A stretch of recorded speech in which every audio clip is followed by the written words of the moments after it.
are fresh into a relationship or looking to bring back the spark, there is a formula for intimacy.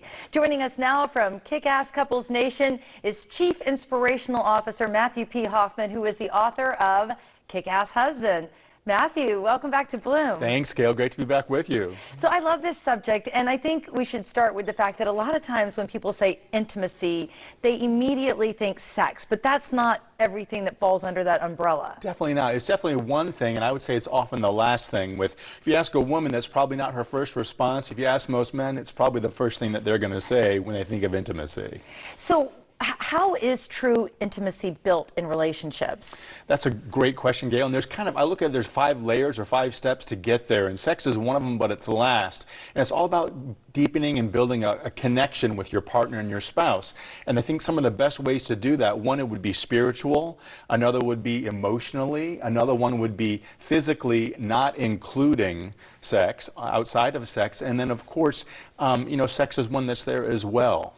Would you say intimacy is more physical or more emotional? Definitely emotional, especially if you're talking to the female species, because when women feel an emotional connection with something, then they're willing to go further and feel closer to them. I think it's true with men too, but I think that if you really want to arrive at that point of greater, deeper intimacy, you've got to form those bonds of those emotional connections. So you say there's a lot of layers and that sex kind of falls at the bottom, but once you get that foundation and that formula in place, then can that lead to better intimacy in the bedroom? Absolutely, because it becomes more meaningful. It's less about the act, it's more about the relationship. And we've taken those steps to connect spiritually, maybe praying with your spouse, or intellectually, like studying or taking a course together. All things that you can do with your spouse to bring you closer on an emotional level, sharing deep emotional issues with your spouse and having those tender but important discussions.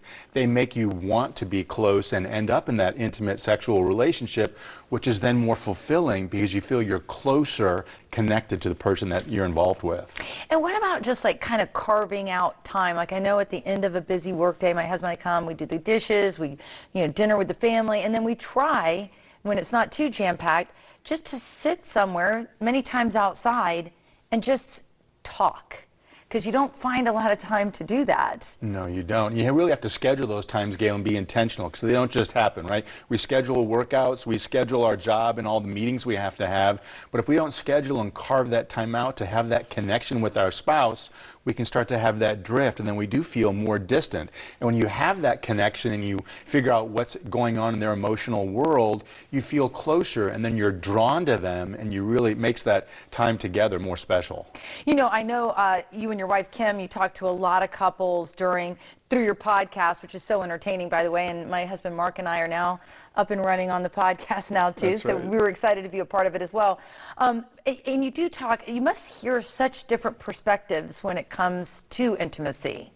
A lot of people have different ideas of it. I'd say the biggest is not necessarily between couple to couple, but between male and female. Right. And we do a webinar on Kickass Couples Nation, and we did one on intimacy, and I asked everybody to give me the pearl of what their takeaway was, and one guy said, I didn't know there were more kinds of intimacy than one.